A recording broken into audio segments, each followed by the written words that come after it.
మన ముకుందాలో Christmas and new year offer విఏపై ఫ్లాట్ 10% తగ్గింపు. వివరాలకి సంప్రదించండి.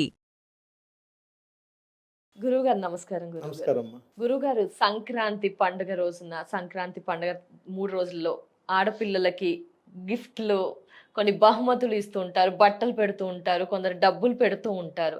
ఇది ఆనవాయితీగా వస్తుందని మేము అలా ఫాలో అవుతూ ఉన్నాం గురువుగారు. బట్ ఎగ్జాక్ట్గా సంక్రాంతి టైంలో గిఫ్ట్స్ ఇవ్వడం వెనక అసలు ఉద్దేశం, అర్థం, అంతరార్థం ఏమిటి అంటారు? కానుకలు ఇవ్వాలా, ఇస్తే ఏమి ఇవ్వాలి, ఇస్తే ఏంటి, అసలు అదంతా కూడా ఒకసారి క్లియర్ గా చెప్పండి గురువు గారు. ఆడపిల్ల అనే పదం మీరు ఎప్పుడైతే మాట్లాడారో అది కూడా సంక్రాంతి సమయంలో, కాబట్టి ఒక తల్లి స్వరూపానికి, మాతృభావానికి, పరమార్థానికి దిక్సూచి. అంటే తల్లి రుణాన్ని నేను తీర్చేసుకున్నాను, అంతటి గొప్ప వరాన్ని నేను పొందబోతున్నానని పరమార్థం ఆడపిల్ల అనే పదం మాట్లాడడం. సంక్రాంతి రోజు, అది కూడా పండుగ పర్వదినాల్లో స్త్రీకి ఒక ప్రత్యేకమైనటువంటి స్థానం ఉంది ఇక్కడ. మీరు గమనించండి, సనాతన ధర్మ సాంప్రదాయాల్లో అత్యంత పెద్దపీట స్త్రీమూర్తిగా ఉంటుంది. రెండవది, ఈ సంక్రాంతి సమయంలో స్త్రీమూర్తులు ఎక్కడ కనిపించలేదని అనుకోండి, పండగ వాతావరణం ఎక్కడ కనపడుతుంది? అసలు ఉండనే ఉండదు గురుగారు. లేదు. అందుకని స్త్రీ అనగానే అత్యద్భుతమైనటువంటి పదానికి పరమార్థం శక్తి. ఈ 3 రోజులు నువ్వు చేసుకునేటువంటి శక్తి, దానిని చిన్న చిన్న బహుమానాలతో కొలవద్దు. శ్రీధనం, శ్రీయుక్తితో కూడుకున్నటువంటి ఆత్మసంకల్పంతో కూడుకున్నటువంటి శక్తికి పరమార్థంగా స్త్రీని గౌరవించేటువంటి విధానం. అందుకని పండుగ రోజున ఏ కుటుంబం చెంతనైనా సరే స్త్రీని అమితంగా గౌరవించి చక్కటి చిరు సత్కారాలు చేస్తూ మంచి మంచి విలువలతో కూడుకున్నటువంటి, ఐశ్వర్యంతో కూడుకున్నటువంటి విధానంతో కూడుకున్నటువంటి బహుమానాలు ఇస్తుంటారు. వీటిని మన భాషలో కానుకలని, లేకపోతే మీరు ఇందాక ఏదో చెప్పుకొచ్చారు, ఇలాంటివన్నీ ఇస్తుంటారు. అసలు ఎందుకు ఇవ్వాలండి, ఎందుకు చేయాలండి అని అడిగితే, ఏ ఇంట అయితే నిత్య సౌభాగ్యమైనటువంటి ఐశ్వర్యంతో కూడుకున్నటువంటి సిరుల పంట కావాలో ఆ ఇంట స్త్రీ గౌరవించబడుతుందని చెబుతుంటుంది. అందుకని పండుగ రోజున, పండుగ వాతావరణంలో మీరు మీ కుటుంబంలో అనేక రకాలైనటువంటి సమస్యల్లో చిక్కుకుపోతున్నారు కదా, మరి దేవీ దేవతలు ఎక్కడో లేరు, నీ ఇంట ఉన్నటువంటి స్త్రీ స్వరూపంలోనే ఉన్నది. కాబట్టి ఈ స్త్రీని నువ్వు ఎంత గౌరవించగలుగుతావో, సాక్షాత్తు పార్వతీదేవి స్వరూపానికి కొన్ని వేల పొరుల దండాలతో సమానంరా నాయన అని చెప్పడం కోసం కొంత ఆధ్యాత్మిక చింతతో కూడుకున్నటువంటి విధానాలు ఇక్కడ చోటు చేసుకున్నాయి. అందుకని పండగ వాతావరణంలో ఎప్పుడూ కూడా తల్లి స్త్రీ కంటతడి పెట్టకూడదు అని ఉంటుంది. అందుకని చూడండి, మీరు భోగి, సంక్రాంతి, కనుమ రోజున ఏడవకు ఇంటికి అరిష్టము అని అంటారు. మన పుట్టింటికి వస్తుంటారు, అల్లుళ్ళు వస్తుంటారు. అందుకని వెళ్ళిపోయేటప్పుడు రకరకాల పిండి పదార్థాలు వండి సంతోషంగా చేసి పంపిస్తారు. వారి దగ్గర లేకపోయినా అప్పు చేసి మరి ఏదో ఒకటి చేసి వారి చేతిలో పెట్టి పంపిస్తారు. అంటే అమ్మా, నేను ఎన్నో జన్మల సుకృతి ఉంటేనే కానీ నీకు నేను జన్మనివ్వలేదురా, ఆ భగవంతుడు చెప్పాడు నాకు, ఒక జీవుడిగా నీ ధర్మాన్ని నువ్వు సక్రమంగా నిర్వర్తించు అని చెప్పి నాకు ఒక వరాన్ని ఇచ్చాడు. ఆ వరంలో నేను నిన్ను కనాను, పెంచాను, పెద్ద చేశాను. కానీ నీ కష్టాల్లో నేను ఎప్పుడు తోడు రాలేదమ్మా. కానీ నీ కష్టాలు కూడా మీ నాన్న భుజస్కంధాల మీద వేసుకుని నీ కష్టాన్ని తన కన్నీళ్లలో బంధించి నిన్ను ఈ స్థాయికి తీసుకొచ్చాడమ్మా.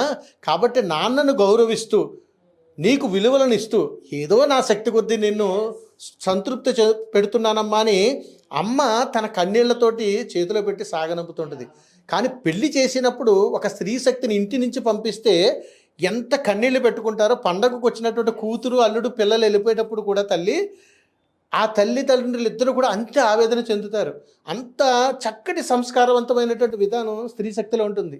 అందుకని తల్లి అలాంటి సంకల్పముతోటి, అమ్మా నిన్ను ఎప్పుడూ కూడా భార్యాభర్తలు మీరు ఉండగా ఎందులోనూ కూడా రాలేదమ్మా, కానీ నువ్వు ఎన్నోసార్లు నీ కష్టాన్ని, నీ ఇబ్బందులు అన్నీ కూడా నీ కడుపులోనే పెట్టుకుని ఉన్నావు అని చెబుతూ, ఇదిగోనమ్మా మీ నాన్నకి తెలియకుండా ఈ రూపాయి దాచాను, ఈ 100 రూపాయలు దాచాను అని అంటే, వీటన్నింటినీ జాగ్రత్త పెట్టి ఇదిగో అల్లుడు గారికి తెలియనుకో అని చెప్పి మన చేతిలో పెడుతుందమ్మా అమ్మ.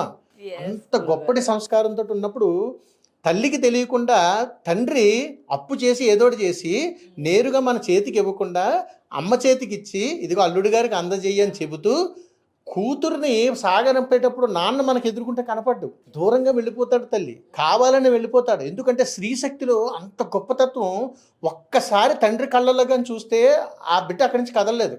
అందుకని పండగకి మనం వెళ్ళిపోతున్నప్పుడు ఆనందంతో సాగనంపినా ఆ తండ్రి ఆ రాత్రిపూట నిద్రపోడు. ఎందుకని అడిగితే పెళ్లి చేసినప్పుడు ఒక స్త్రీమూర్తిని ఇంటి నుంచి పంపించేటప్పుడు ఎంత కన్నీళ్ళు పెట్టుకుంటారో, పండగకు వచ్చినప్పుడు బిడ్డను కూడా సంతోషపెట్టి పిండి వంటలు ఇచ్చి తను వెళ్ళిపోతుంటే, అప్పుడే పుట్టిన బిడ్డ తను వదిలి వెళ్ళిపోతుంది అనేటువంటి భావాన్ని తట్టుకోలేక తన కళ్ళల్లోనే దిగమింగేస్తాడు తండ్రి. అంతటి శక్తివంతమైనటువంటి శక్తిని స్త్రీ శక్తి గొప్పతనంతో పోలిస్తారు తల్లి. అందుకని స్త్రీని గౌరవించడంలో ఉన్నటువంటి పరమార్థం ఏమిటంటే తల్లిదండ్రులను ఆరాధించడం అని అర్థం. అందుకని ఎక్కడైతే స్త్రీని మనం గౌరవిస్తున్నామో, ఎక్కడైతే స్త్రీకి మనం ఇవ్వవలసినటువంటి శక్తిని మనం ఇవ్వగలుగుతున్నామో, దీని పరమార్థం ఏమిటని అడిగితే తల్లిదండ్రులను నువ్వు ఆరాధిస్తున్నావు, తల్లిదండ్రుల యొక్క గొప్పతనం నువ్వు తెలుసుకోగలుగుతున్నావు, తల్లిదండ్రుల యొక్క జన్మ సార్థకతకు నువ్వు పుట్టావు అనే పరమార్థాన్ని ఈ విధానంలో తెలియజేశారు తల్లి. అందుకని పండగ రోజు కేవలం భోగి, సంక్రాంతి, కనుమ రోజున మనం పుట్టింటికి వెళుతున్నప్పుడు స్త్రీకి ఇచ్చేటువంటి అమితమైనటువంటి కానుక పేరు ఏమిటంటే తల్లి ఐశ్వర్యం. మన ఐశ్వర్యం అంటే డబ్బు అని అనుకుంటాం తల్లి. ఐశ్వర్యం అంటే అమ్మ కళ్ళల్లో వస్తున్నటువంటి ఆర్తితో కూడుకున్నటువంటి ప్రేమ, నాన్న స్పర్శలో కూడుకున్నటువంటి బాధ్యత. నీకు ఒక బాధ్యత ఇచ్చినప్పుడు, ఒక తల్లి స్థానంలో నిన్ను కూర్చోబెట్టినప్పుడు, నువ్వు ఒక బిడ్డకు జన్మనిచ్చినప్పుడు అమ్మా నాన్న అని చెప్పి నువ్వు ఆలింగనం చేసుకుని వచ్చినప్పుడు స్వచ్ఛమైనటువంటి ప్రేమతో కూడుకున్నటువంటి శక్తి అక్కడ బయటపడుతుంది.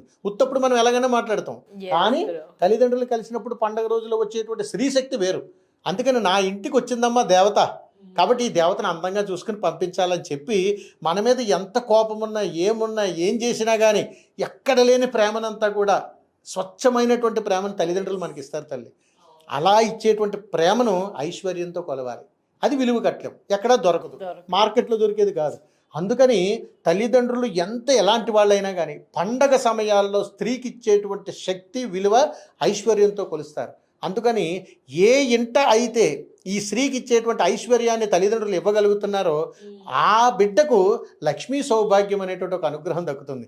అక్కడ సాక్షాత్తు శ్రీ మహాలక్ష్మీదేవి అనుగ్రహం ఎంత పొంగిపోయిస్తుందో తెలుసా తల్లి.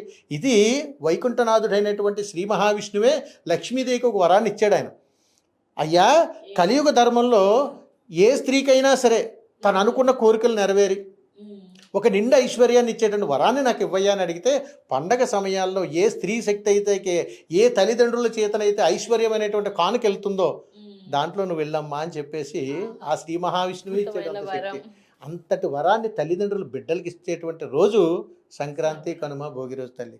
అందుకని అంత ప్రేమతోటి బిడ్డలను సాకగలిగితే ఆ తల్లిదండ్రుల యొక్క బిడ్డకు జన్మనిచ్చినటువంటి విధానానికి సార్థకత.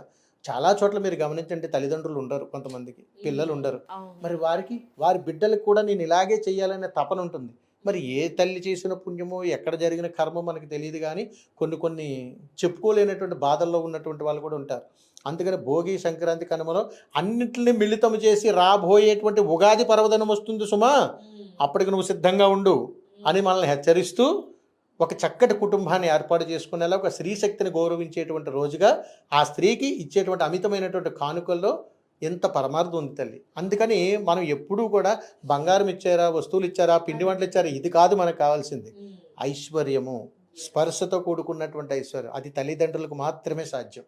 అందుకని పండుగ రోజుల్లో ఎట్టి పరిస్థితుల్లో మనము పుట్టింటికి వెళ్ళినప్పుడు కన్నీళ్లు పెట్టుకోకూడదు.